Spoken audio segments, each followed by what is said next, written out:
You're listening to the AFTERBUZZ TV network, now the largest new media platform on the web, and your #1 source for after-show entertainment. Very good, Johnson.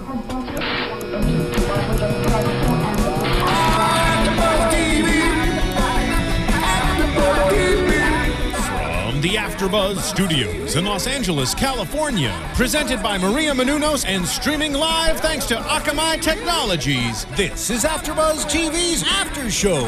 Hey there, Faye fans! This is the worst theme song ever. Yes. I don't understand. Is this pop punk or what kind of music is it supposed to be? I don't know. Hey, gang. This is the Lost Girl After Show here on AFTERBUZZ TV. We're talking about Season 4, Episode 4, Turn to Stone. I am Matt Lieberman. Joining me on the panel, of course, is the lovely Miss Yael Tygiel. Hello, everyone. We got Roya Tahiri in the booth. Hello. Yes, taking care of us for this whole podcast. So, I'm going to come out and say it. I think this episode is easily the best episode we've had all season. Mm-hmm. I feel like the gang is back together. We're finally getting some movement on the plot. Yeah. We got a lot of questions on our mind. We got some big mysteries. We got some reveals. We got some confessions, betrayals. Action-packed episode. What did you think of it? I agree. I love this episode. I think it was the first time this season that we're back on track, that we're like, okay, here's all the stuff we need to accomplish. Here's what's happening this season. Here's where we're going.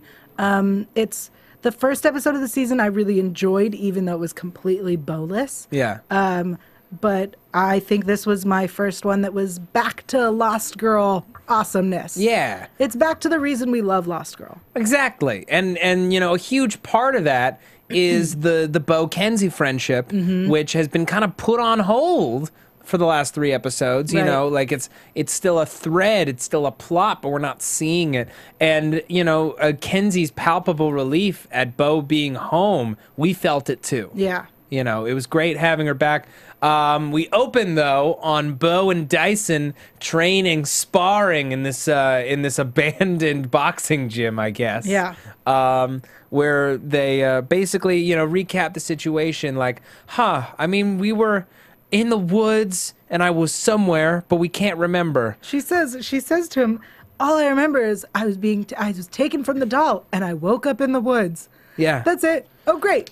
In case you missed the first 3 episodes of the season, this is where we are. I know. And like, thankfully, like, even though it's the Wanderer and the Wanderer's Evil, I'm so glad it's that and not something like more like vicious. Like I was at the doll, I was at the bar, and then I woke up in the woods. Could be so many worse things. Yeah. Than being on your evil father's ghost train. Right. Right.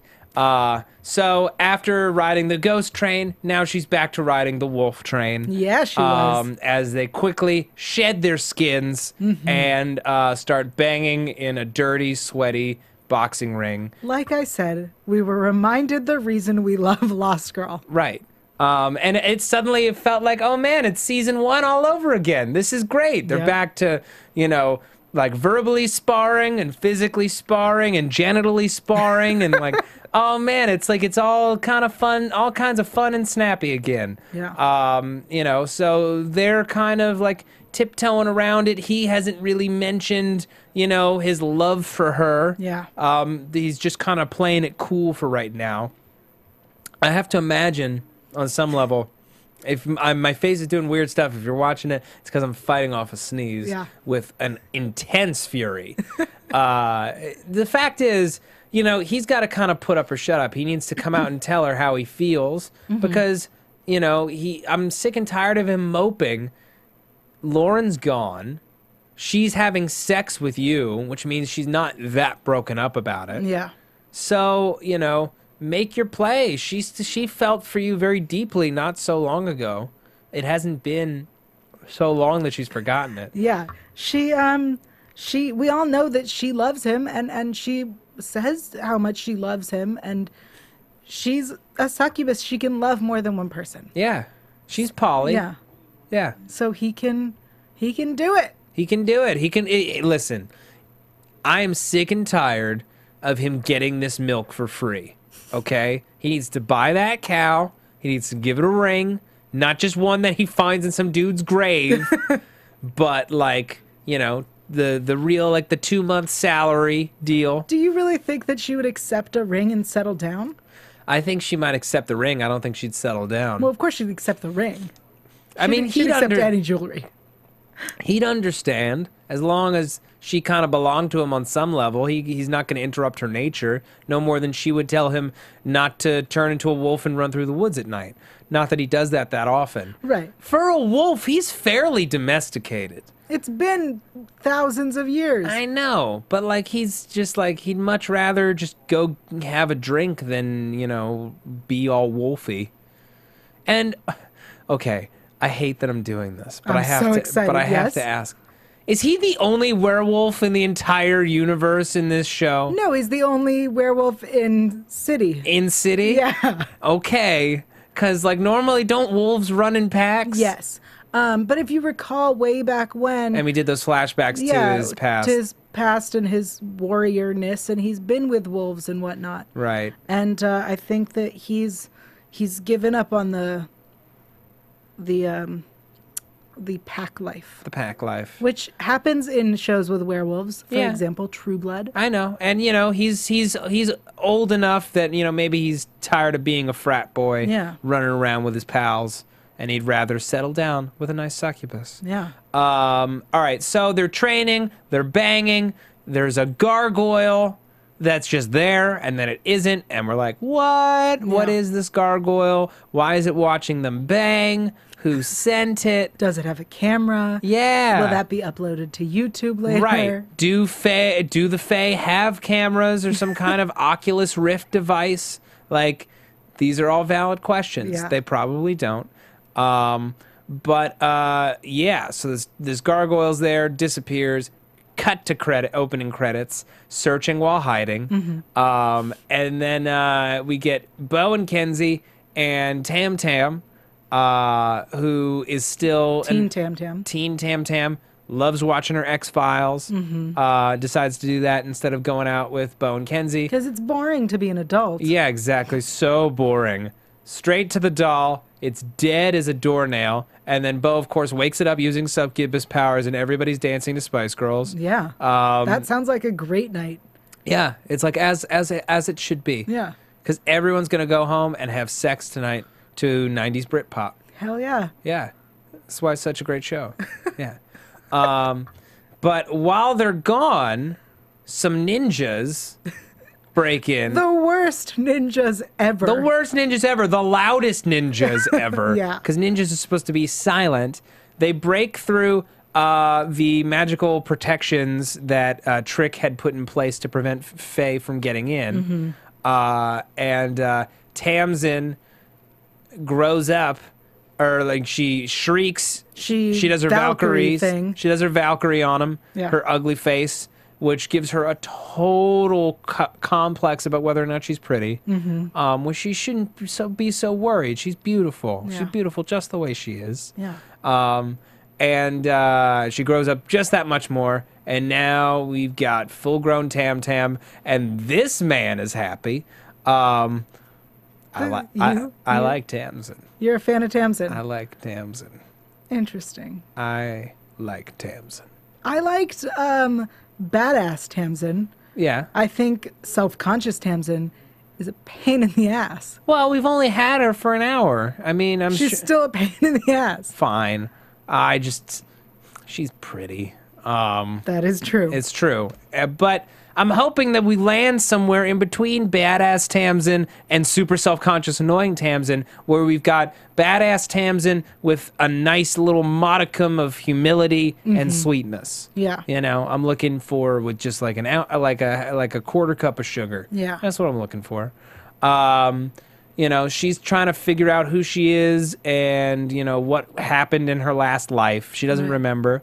And she's struggling with the fact that she has all this power. And that she's dark. Yeah, which she doesn't like. No. And she's positive that Bo hates her because she sold her out and tried to have her killed. Right. Understandably, Bo hates her. Well, I mean, but Bo, as she reveals later on, doesn't hate her. She respects her. She loves her. She wants the V as well. That She would wants be wonderful. the T. The Tamzin. Yes. And this show just reduces me to my worst self, I think. And I think that's why I love when you watch this show. No, because like you're watching me. We talk about so many shows on this network, and this one I'm just like I'm trying my best, but like it's sapping my life force from me, just like little bit by little bit. Like because there's so much that I like, and then there's so much that's just like so quirky. It's hard. It's hard sometimes. It's hard sometimes, Yael. And I'm sure that Bo would know exactly what to do with that. Yes, she would. And I would be dancing to Britpop like everybody else. All right, so we got grown-up Tam Tam. We're trying to figure out who burglarized the apartment. You know, they stole a lot of great vintage furniture. Thrift store furniture. Thrift store furniture. Yes. Thank you.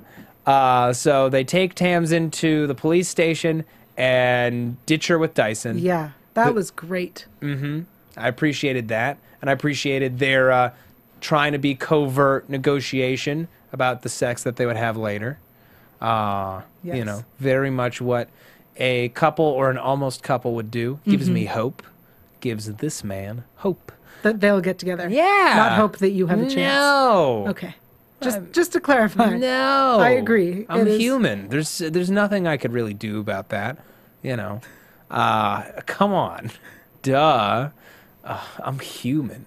So, she and Kenzi are now kind of the Wonder Twins again. They realize, you know, okay, this was obviously Masimo trying to collect on Kenzi's debt to him. You know, Kenzi reveals that she has this debt. Right. And this is after Bo is like, you know, everyone in my life lies to me except you, Kenzi. You're wonderful. And Kenzi's like, ugh.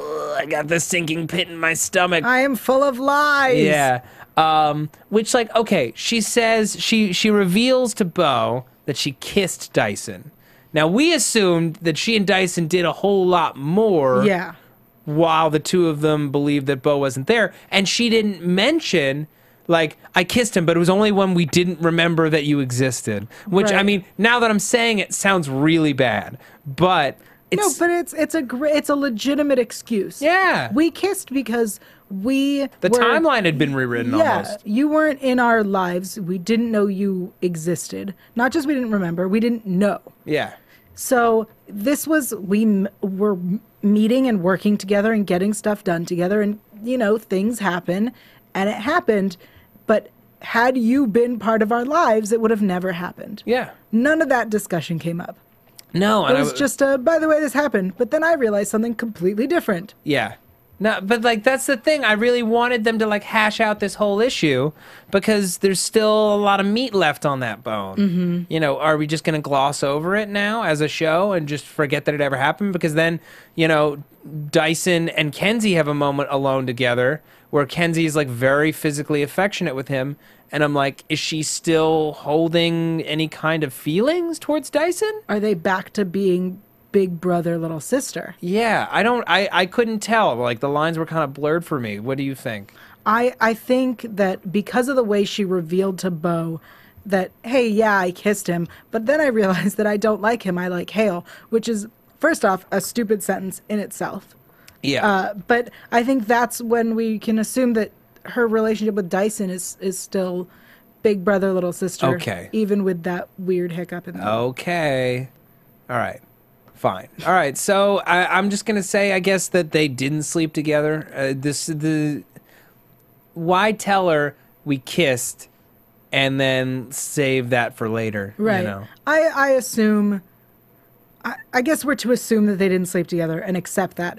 But it's never been established how long Bo was gone. Yeah. So if it was, let's say, longer than a week, they slept together. Yeah. This is Lost Girl. Who are we kidding? Everyone sleeps with everyone. Yeah. They live in city. Yeah. Okay? Everyone in city is a hoe. Yes. It's true. Okay. I need to move to city. Yeah. Oh, please. You move to city, you never go back. What happens in city does not stay in city. Everyone finds out about it eventually. Everyone in city. Everyone in city finds out about it. Okay. Real quick, talk about iTunes. Folks, thank you for downloading the podcast, streaming it, watching it, doing whatever you're doing on all the devices. You rule. Good for you. Podcasts, the way of the future of entertainment, and you've bought into it very, very early. So kudos to you. You're so cool. But hey, here's an idea. How do you support this burgeoning, bustling, potentially combusting podcast movement? I will tell you. You go to iTunes, you slap the show with a rating, you give it a review. It means the world to us. It means so much because it is the only way that we get tracked on iTunes. It's the only way that we get rated. It is the only way that our bosses know that we're doing a good job. So take a second. Doesn't take that much. Doesn't cost you anything. Be a light fae and give us a review and a rating. Yeah. We appreciate it. Unless you like cosplaying as Dark Fae, you can still give us a nice rating just in a jaunty tone. You know, play both sides. Be unaligned. Do what you got to do. It's up to you. Much love. Okay. That was beautiful. Thank you. I've done better and worse. So they go to Masimo, and Bo starts throwing threats around. I guess this happens before the Dyson reveal. They wind up going to Lauren's place looking for a plant that he wants, I guess. Whatever. Yeah. Masimo. And they get trapped inside by the gargoyle. By Masimo. Yeah. The gargoyle's just there. Right. Right. But they get trapped inside, and Kenzi has to go and find the thing that will untrap them. Right. The reverse powder that Trick taught her how to do and make and blah, blah, blah. Yeah.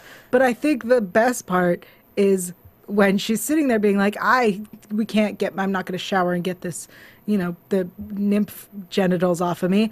I'm going to, we're going to wait and figure this out because I look too pretty. Yep. And what does Bo do? She dumps a bucket of water over her head and is like, get to work, bitch. It was wonderful. Yeah. It was great. It's, hey, we're back to being friends. Yes. And in this relationship, I get into all kinds of problems. You get to worry about me. And then if you don't help me, I'll dump water on your head. Yes. Friendship. Yes. That's how friendship works. Yeah. That's how our friendship works. Yes. I've had many buckets of water to the head in the course of our friendship. Okay. So, she breaks a spell, gets Bo out of there. They run off to save Tam Tam, who is at the mercy of Masimo. He's trying to cut off her hair because he's a creepy pervert, because her hair is super young and soft, and I guess that makes it really valuable. Yeah. Yeah. This hair, so important that when Bo throws the only lock of it he was able to collect into the flames, he follows it. Yeah. I'm going to throw this out there. This is a theory that Masimo is the child of Ebony and a human.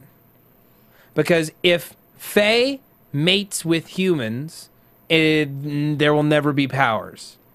He is a human who's well versed in the Fae world, who is a druid, but, Bo reveals that he's human. Mm-hmm. And, it would explain his connection to Ebony. Can I move back into your house? Right. I think he might be her son. I'm going to disagree. Okay. I think in the last episode, when Ebony was asking him to give her an eye, she was explaining that she explained that she is maternal and that all of the Dark Fae are her children. And that he is not actually the son. But he did call her mommy. So, I don't know, but I disagree. Okay, I'm going to say that I'm right. Fans, if you have an opinion, you can comment. Yeah, comment on the YouTube, tweet at us, leave us a review on the iTunes. We will respond because we love you so much. Yeah. Yes. Lauren. Let's talk about Lauren. Yeah, so Lauren and Crystal have been kidnapped and are in a dungeon? Dungeon-ish. Yeah. Or at the very least an unwashed supply closet. Right. Yeah. And a basement, maybe? Crystal reveals that she only banged Lauren It was a spy bang. Yeah. Something Lauren knows a lot about. Because she did that to Bo earlier in the show. And Lauren then reveals the thing we've been waiting for. Who is Karen and why is she on the run? Yes. And Karen is a terrorist. Former terrorist who feels really, really bad about all the terrorism. Unintentional former terrorist. Yeah. Well, I mean, she built a bunch of pipe bombs for her crazy brother who likes killing people and doesn't care. She insists that there was supposed to be no one at the site, that she was just a radical and a revolutionary. But she's responsible for a lot of deaths, and they've been weighing on her for years.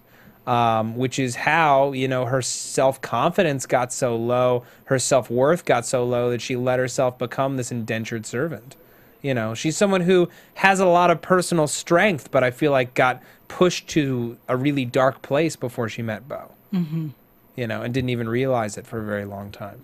Well, I think what's really interesting is, so Karen existed and was this terrorist. Yeah. And then became Lauren and met Nadia, and then the Fae put a curse on Nadia, and then to keep Lauren, Dr. Lauren around, they made her a slave so that she could work on Nadia, and then Nadia comes back to life, dies, and Lauren's with Bo and runs away.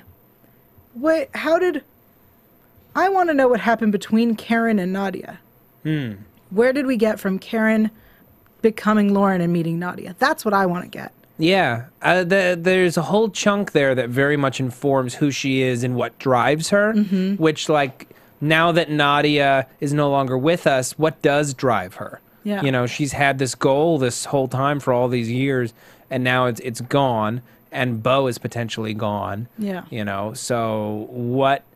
Is it just survival now? What does she want out of life? These are all pressing questions. In any case, she thinks at first that she's in the clutches of her terrorist brother. Turns out it's someone on the Fae. She thinks that it's Hale. Yeah. But when the door opens, it is not Hale. Nope. It is something with a bright light. We don't know who or what it is. I thought it was the Unamens, but now I'm not so sure. It could be another player in this game that we have not met before. I think it's Vex. Really? Yes. I have absolutely no basis. Okay. I've decided it's Vex. Yeah, trying to save an elder Fae who can't stop having sex with his family or eating his family. I think he was testing her. I think that whole situation was a test. And that she passed the test, and Vex is going to use her for something much bigger and more evil. I'm down for that. Yeah. Yeah. I mean, what I like about this season is we've got a lot of plot threads in the air, and it's not another Dawning, like, where, like, oh, something's wrong with Bo. And at first, like, last season when something was wrong with Bo, at the top of it, I'm like, okay, so, like, her, like, inner dark nature is taking over her light nature or something like that, and it's going to be a conflict between that, and then it wound up being this test that she had to pass, and then she passed it, and then it was like, now what? This season, I feel like they're building a lot of interesting mysteries, a lot of intrigue that's going to really shake up the makeup of this world, of City, of the Fae, of the balance. Do you think we will get answers to every thread this season? Because I think that this show specifically never gives us all of they resolve one thread, and it's always the thread that you're like, I don't care about that thread. Right. I already assumed that would end and that this would be how it ended. Yeah. I think we will meet the Wanderer by well, this is predictions. Sorry, I apologize. We'll get to that in just a moment. So at the very end of the episode, we've got Bo talking to the Unamens. And she realizes that the gargoyles, because Masimo says they don't work for me, they work for a higher power. Yeah. And she realizes that means it's the Unamens. Mm-hmm. And she's like, listen, I don't play by your rules. I am a succubus. I play by my own rules. I'm unaligned. You can't tell me to do. She goes on a big old Bo rant. Yes. You know, the one that we've heard 1,000 times before about how she's different and she's unaligned. You mean the opening sequence? Yes. Searching while hiding. And I can't yell. I can't searching while hiding. Anyway. I can't. Anyway. So Tilda. Yeah, Tilda Swinton tells her, oh, no, you're not unaligned. Your blood has chosen for you. And she's like, what? Yeah. Yeah, and it's like, you're dark fae. Boom! Head explosion. Yes. Yeah. So when did Bo become a dark fae? She spends all of her time with the light fae. She likes humans a lot.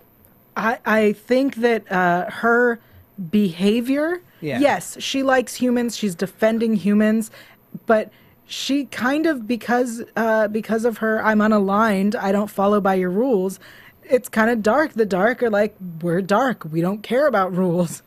So unaligned is basically, I don't care about rules. Well, so when did this happen? Was she always a dark fae and just no one really knew that that was the truth? Or is it something that happened when the Wanderer summoned her while she was passed out, maybe? Maybe. I feel like it's either that something happened in whatever time is missing. Right. Or the dark light is actually not something you choose. It is something you are. So, like Vex, for example, he's dark. There's no doubt about it. Even when he was trying to be good, he was dark. Yeah. It's a, you're born with it. It's his nature. It's a nature nurture. He was born that way. Yeah. Yeah. He can't help it. Yeah. He was born that way. Because God makes no mistakes. Yes. He's on the wrong track. He's a dark fae. Okay. I want to get into predictions because we have actually a lot to talk about. And now, this kind of your throws AfterBuzz some wrenches TV into some things. predictions. Because if she's a dark fae, Yes. first of all, now she and Ebony are aligned. Ebony can still have conflict with her, but like now she has to answer to Ebony. Ebony has more power over her because she's a dark fae. She can't spend time with Dyson and Hale. They're supposed to keep their worlds pretty separate. Right. But you know who is a dark fae? Tamzin. Oh, you Yeah. are so excited, aren't you? Oh, I am beyond excited because the creators of this show are paving the way for the Bo Tamzin sex scene that we've all wanted, and that will be so much better than the Lauren Crystal sex scene from last episode. Even the worst sex scenes in this show are better than the Lauren Crystal. It's pretty true. It could have been so much better. There's so much talent involved. Anyway. No, I agree. I think that the Ebony Bo thing is going to be huge. I think that this whole she is now dark is going to play a big role because I think she's going to fight it. There's no way she's going to accept it. Yeah. So you think, what, by the end of this season, she'll be an official light fae? I thought she'd go back to unaligned, but I mean, I guess that's not going to be an option. I think you can't opt out of one by not choosing the other. Yeah, because now she's officially part of the system. And the Unamens are there to clean up the system and make sure that everything's on track. They don't want anyone unaligned. That was, I think, the greatest line when she said, like, our goal, or when Tilda said, our goal is to get rid of the unaligned succubus. And we did because you are aligned. Yeah. Because that was, play on words. I love it. Mm-hmm. No, and it was completely unexpected. Mm-hmm. It's something that we never thought the show would do, is force her to pick a side. Yeah. Because she's so adamant that she doesn't have one. Even though, as so many Dark Fae have pointed out, she spends all of her time with the Light Fae. Yeah. I mean, I guess she'll just hang out at the doll more often. I guess so. We've also got Kenzi and Dyson hinting at some kind of process to make her a real Fae that he'll tell her about later. Because it doesn't matter now. Yeah. Yeah. That was like, what? Why would Dyson have any idea how to turn her fae, and why wouldn't he have told her about it when she was using effing sparklers? Right. I think the whole Kenzi trying to find herself storyline needs to conclude in a way that doesn't involve her magically becoming fae. Right. Or like her rushing into the Hale relationship. Just so that we can move past it. Yeah. You know, if a fae marries a human, is that stronger than just like being claimed? I don't know. Are they even allowed to? I don't know. I think they aren't. I guess not. I mean, that's what's been holding Hale back this whole time. Right. He's all, meh, I don't like humans, meh. Yeah, and, you know, like, even if I did like humans, it's not like I could, you know, marry one or have a baby with one or have a normal life with one. Yeah. Yeah. Meh. Me. I'm Hale. I wear a fedora. Where was he? Yeah. Where is Hale? We haven't gotten hardly enough Hale this season. I mean, he was there for the first 2 episodes, but I like having him around a lot. Yeah. Last season, we only saw him on like 3 or 4 episodes. Last season, he wasn't around because the actor had work. He had work. Yeah, he got. This is work. He got other gigs. Well, guess what? This is his main gig. It's his main paycheck. He should pay attention. I mean, no disrespect. I don't know anything about your life, sir. So, if you're listening, sorry. So, just to finish predictions. Yeah. I'm going to say that Lauren is in the clutches of someone new, not someone we've met before. But someone she knows. Yes.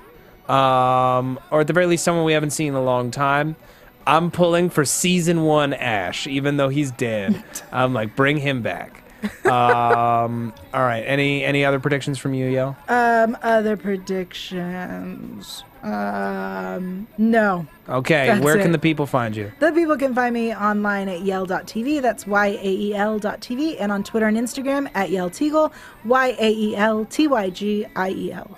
Okay, and you can find me on Twitter at Matt Lieberman. That's MATTLIEBERMAN. You can also find me here on AfterBuzz TV on Almost Human, Helix, Banshee, Agents of S.H.I.E.L.D., Cougar Town, and Justified.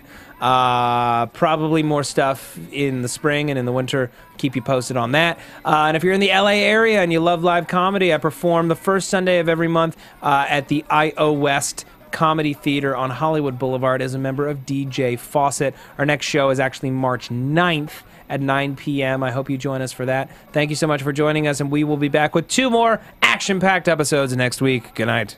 From executive producers Maria Menounos, Kevin Undergaro, Phil Svitek, and the entire AfterBuzz TV staff, we would like to thank you for listening to the AfterBuzz TV network. To watch or listen to other after shows and post comments or questions, be sure to visit AfterBuzzTV.com.